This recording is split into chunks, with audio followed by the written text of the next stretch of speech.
இந்த பழைய சாதத்தில் தண்ணி ஊற்றி அதில் பண்ணுற மோர் எப்படி பண்ணுறதுன்னு பார்த்துருவோம். இப்போ நம்ம இது நமக்கு வந்து நேற்று சாதம் இருந்துச்சு, அதில் தான் தண்ணி ஊற்றி வச்சுருக்கேன். இப்போ இதில் வந்து எவ்வளோ தண்ணி நமக்கு கிடச்சிருக்குன்னு பார்ப்போம். இப்போ இப்போ நம்ம சாதம் ஊற வச்ச தண்ணி வந்து அவ்வளோ நல்லது கெடுத்து உடம்புக்கு. 2 டம்ளர் கிடச்சிருக்கு, இன்னும் கொஞ்சம் இருக்குது, ஊற்றிக்கிடலாம். நம்ம இப்போ நல்லா இந்த அளவு நம்ம வடிச்சிட்டோம். இதில் வந்து அவ்வளோவா தண்ணி இல்லை. இப்போ இது 2.25 டம்ளர் நமக்கு கிடச்சிருக்கு. இப்போ இது வந்து சாதம் வடித்த தண்ணி, இதையும் சேர்த்துக்கணும். இது வந்து இப்போ ஃப்ரெஷ்ஷாக வச்ச சாதத்தை வடித்த கஞ்சி தண்ணி.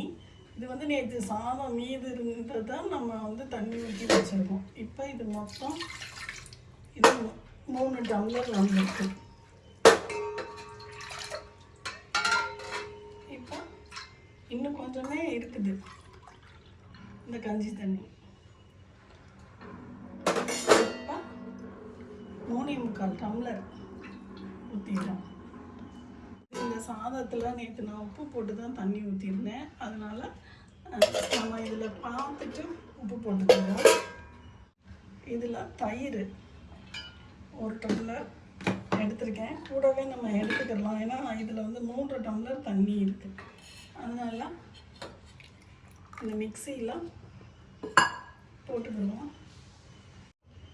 1 டம்ளர் மிக்சியில் ஊற்றிக்கணும். இது ஒரு 1/4 டம்ளர் இருக்குது, இதையும் ஊற்றி ஒரு சுற்றிட்டு வந்துக்கலாம்.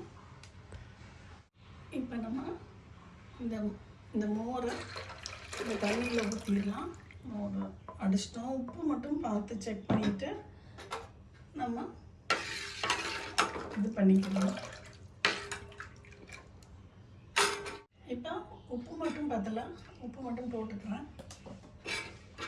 கலந்துட்டு இது வந்து வயிற்றுக்கும் இதமாக இருக்கும்.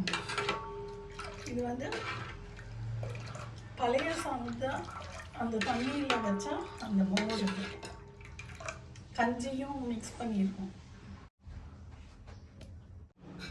இந்த பழைய சாதத்தில் நம்ம அந்த தண்ணி ஊற்றி எடுத்து வச்சுருந்தோம்ல, அதில் அந்த பண்ணுற அந்த மோர் செம்ம எம்மியாக இருக்கும்.